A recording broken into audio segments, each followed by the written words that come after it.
Hello everybody, this is a short video about how to do the cluster style of brainstorming.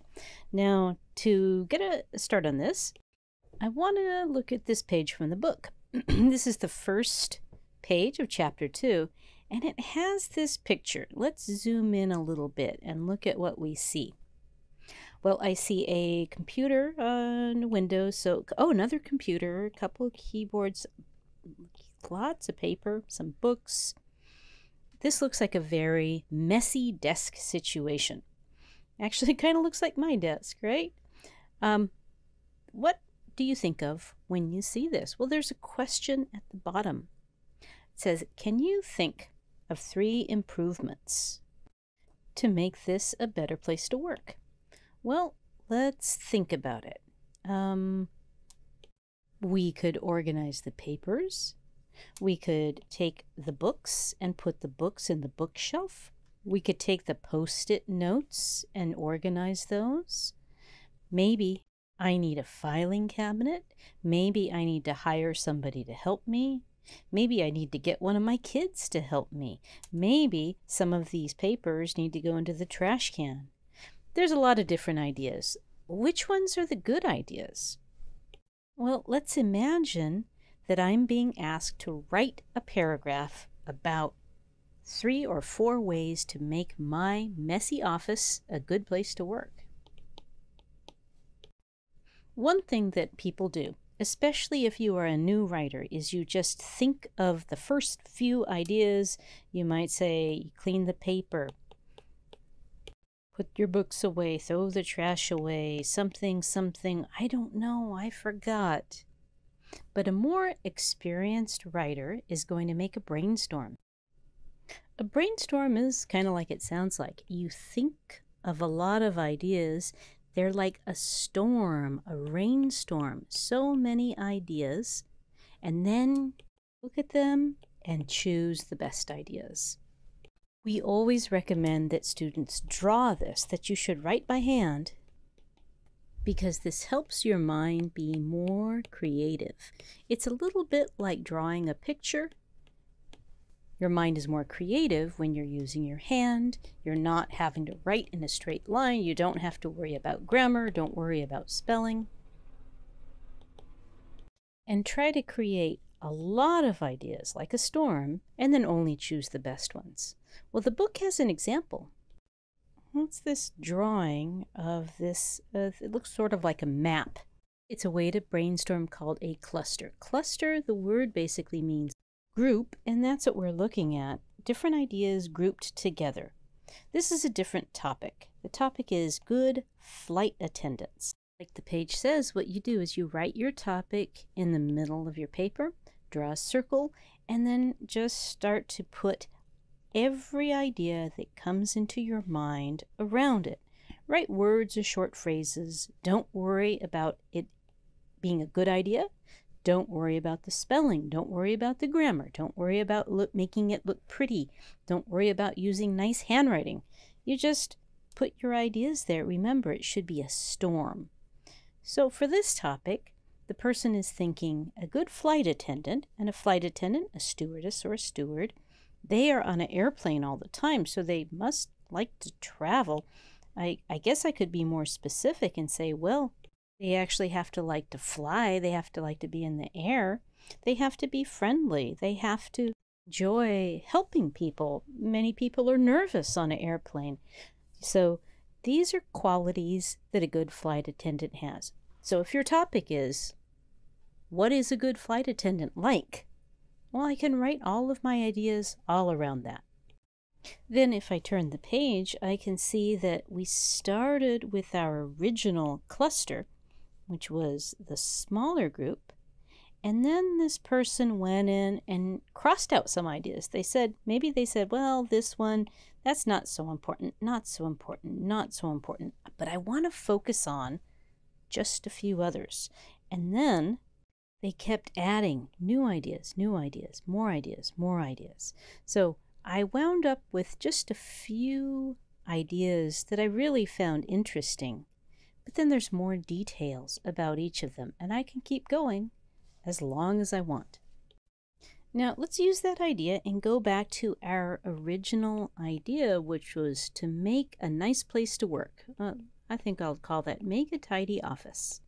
That's my topic. So you put your topic right in the middle, and then you start doing ideas related to that. And if I spend a few minutes, I have some ideas, and then I can give some more details. Okay, throw away. What should I throw away? What should I keep? How do I decide? I think that's a pretty good idea. Clean. How do I clean? Do I use the vacuum? Do I dust? Do I wash? What should I do? File. Do I need some folders? Do I need a filing cabinet? There's probably some of these ideas that are good, maybe some are not so good. That would give me a brainstorm for the topic, something like this. It's a collection of steps to follow to create a tidy office. And that is probably going to be in my topic sentence. That's not the only topic I can think of when I look at that picture of the messy office. Another topic could be this: the advantages of a nice, clean office. Here are some advantages. If I like that topic, maybe my topic sentence will be something like this. That's a good topic sentence. The topic here is the advantages of a clean office, not the steps, but the advantages.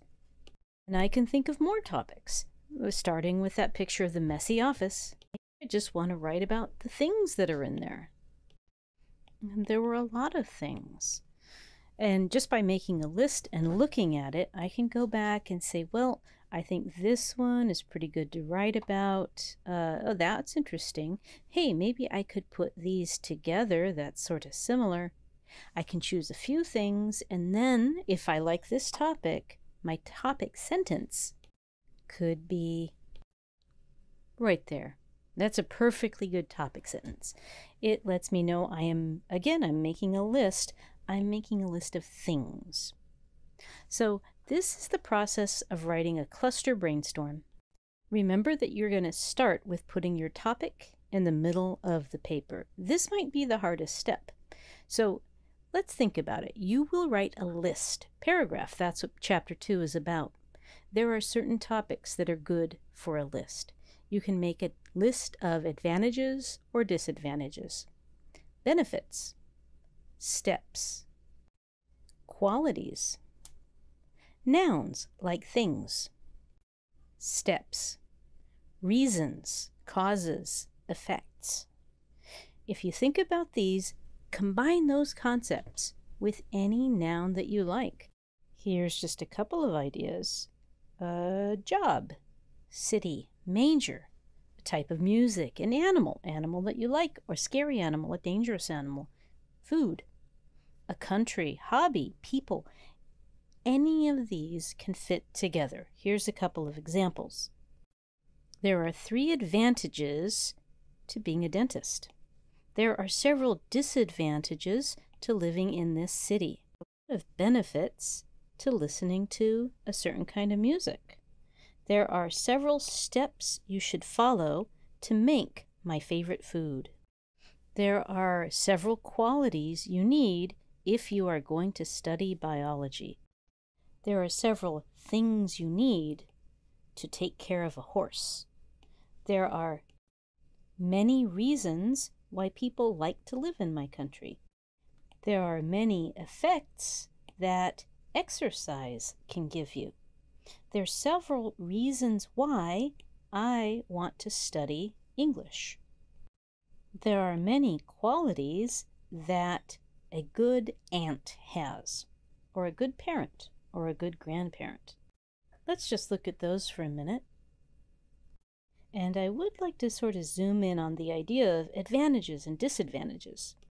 If you work with this topic, and there's a lot of great topics you can do, I strongly advise that you only choose advantage or disadvantage. Don't try and do both. For example, if you say there are many advantages to having a large family, please don't then add, and there are disadvantages too. it just gets too confusing. You can also notice a lot of these advantage or disadvantage, they sort of use the same pattern of ing, being, married, having, living. This type of grammar, these are gerunds. Gerunds meaning a verb with that ing ending. So if you like one of these topics, there are several advantages to being married. Then put that topic in the middle of your page and do your cluster. And if you have got some ideas, but then you realize, maybe I want a different topic, it's easy to do. Just write your new topic in the middle and make your cluster around that. When you're done, take a picture, submit it using the Assignments tab, and remember to turn in before Saturday at midnight. This is your writing assignment for the week. Thanks a lot, and please email if you have any questions.